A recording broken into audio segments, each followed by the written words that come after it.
Hey guys, Dr. Epic here. Welcome back to the Racism series. This is a series where we rank the races of Mass Effect. The next race for evaluation is the notorious elcor. S tier. Done. Next. I love the elcor. They are so fantastically unique and really something quite different from the standard humanoid species you usually see in primitive 1970s sci-fi movies. You know what I'm talking about. I really appreciate BioWare making a unique species like this that don't even really walk upright, and their speech pattern, though the bane of a non-conversation skipping speedrunner's existence, is also unique and entertaining. Apparently, the elcor speak their most speech through smell, so I imagine heated elcor debates can get really smelly. Elcor culture is really cool, with them always prefixing their monotone speech with what emotion they're trying to convey when they're talking to us plebeians who can't appreciate their deep smells. And I find it really cool how their culture of slow and deliberate nature is tied to their homeworld, where the heavy gravity can make the slightest misstep lethal. Apparently this has also made the elcor generally very conservative, which is a cool lore-based connection. Other cool lore includes their migratory nature, like they're acting like elephant herds, materializing in twin planetary capitals, one for the wet and one for the dry season on the planet of Dakuna, as well as their scattered, non-centralized planetary settlements, actually working to their advantage when the Reapers arrived, making the harvest slower than usual, because they have to walk these long distances. So yeah, another win for the elephant guys. It's also kind of funny how the elcor are apparently super cultured and artsy, even though to us they appear as really unexpressive and emotionless cows, essentially. There's two things that I want from the elcor before Mass Effect retires. 1. I want to have an elcor squad mate. 2. Basically the same, but I want to see an elcor soldier, which are described as walking tanks, running around with a cane or a spitfire on their back or something. Perhaps this is something we'll see in Mass Effect 4, hopefully alongside a full frontal XXX elcor romance option. Alright, I googled this. Do not Google this. Okay, don't Google this. I tried to find a funny meme to use here, but don't Google this. After the Reaper War, the power balance and slate is kinda wiped clean, since the Reapers destroyed so many militaries, societies and planets. If the elcor were to take over the galaxy, now would be the time.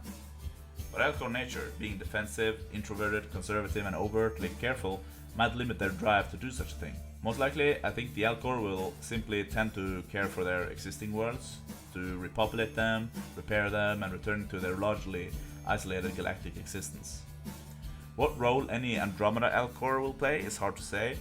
I imagine the Andromeda elcor wanting to find a high gravity world there and live happily ever after, perhaps migrate to and from the Milky Way, if some sort of intergalactic mass relay could be constructed. Now, Mass Effect 3 can end in roughly 4 ways: the Chad refusal ending, blue control ending, green synthesis ending, and the red destroy ending. I see the elcor struggling to have a noteworthy presence and impact in the story in basically any of the scenarios from any of the endings. The elcor are few in number, they're slow, and they don't have a very impressive military capacity. In the refusal ending, the Reapers are still present in dark space, or maybe they're extinct, and some next generation of Milky Way races dominate the galaxy. In such a scenario, the elcor will either have to have learned how to freeze themselves down in a stasis mode, which I can't really imagine since the Protheans struggle with this, and the elcor aren't particularly known for their ingenuity, intelligence, or advanced technology. They would have, in this case, to be supported by other species, like the Salarians or Asari for instance. Still, it's possible, but I find it unlikely. More likely is the elcor that traveled to Andromeda returning, perhaps having grown in power level, and assisting the elcor of the Milky Way, or replacing them as the elcor in the Milky Way are extinct. Elcor nature is, like I said, very peaceful and seemingly not that interested in warfare. Of course, this could have changed after the Reaper War, with the elcor perhaps coming to the realization that greater military prowess is required to keep themselves safe, as we know a lot of elcor died in the Reaper War and only not enough elcor were saved by Shepard's efforts. It's hard to see the military value of the elcor in a rebellion against the Reaper overlords, for instance. They are slow, conspicuous, and not huge risk takers apparently. There are of course known outliers, like the Bouncers or the Merchants on Omega, and of course Garrus has apparently told us about some kind of elcor serial killer on the Citadel at one point. So alright, granted, I would not want to go hand-to-hand combat with any elcor, but I'd imagine a Drell sniper being scarier than an elcor sniper, for instance. So in guerrilla warfare and infiltration, it's hard to picture the elcor being very valuable. Their only real military value is that they can carry a lot of firepower. But that firepower in turn has to be fairly tailor-made, I imagine, for elcor use, since they don't seem to operate guns the same way most other races do. I can imagine them probably serving as some kind of decent infantry fighting vehicle, if you're low on those. As for the control and synthesis ending scenarios, like I've said in previous videos, I think the natural scenario for a story will be with rogue or evil Reaper-backed enemies. Fighting will perhaps be similar to what I just described for the refusal scenario, in that we are leading a rebellion against the enemy. Again, elcor military value is limited, but perhaps they can offer some good planning abilities, given that they have developed a very thorough thought process due to their careful nature and their long age, which is several centuries, which would allow them to consider every possible outcome in a good way before deciding on the best next step. So maybe they could be good strategists or something. The elcor would probably play a small role in any rebellion though, besides that, just as they did during the Reaper War and the OG games. If the destroy ending scenario is to be canon, that would perhaps be a more interesting stage for the elcor to play on. The destroy ending is in a way reverting the Milky Way to a more classic Mass Effect setting in the way I see it, with various races set to interact or fight to get control and resources, just like the real world. It would be interesting to see the elcor forging their new identity or rebuilding their old societies. Perhaps more unconventional and untraditional elcor would assume control over elcor societies, as we know that there are violent, criminal and evil elcor. With elcor being able to live centuries, it's logical to believe that they have a better than human skills in long-term planning, perhaps giving them an advantage in galactic power game, if they were to become more power hungry, that is. The elcor aren't that numerous though, on the other hand, with their homeworld numbering just 2.35 billion living elcor, compared to the much younger, in interstellar terms, human population, having a homeworld housing 11.4 billion humans pre-Reaper invasion.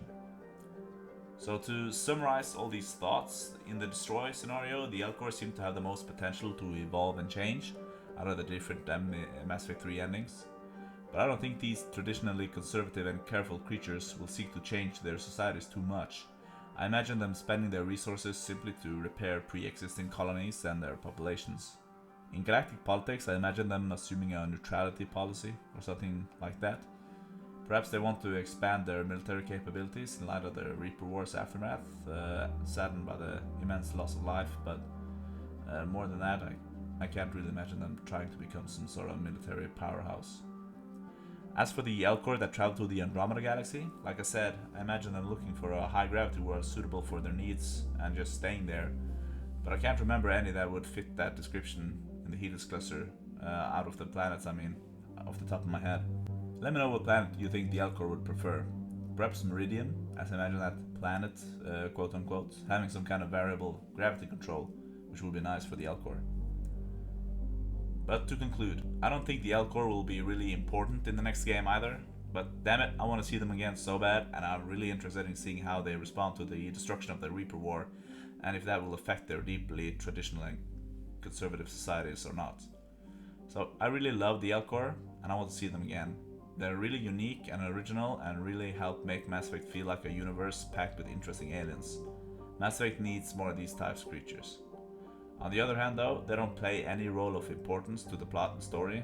They're only minor war assets in Mass Effect 3 and they weren't even in the Mass Effect Andromeda game, being relegated to a novel, which is a big shame. So to conclude, I will place the elcor comfortably in the Rex tier. Wow! What do you think about that though? Too high? Too low? Am I being too harsh? Too generous?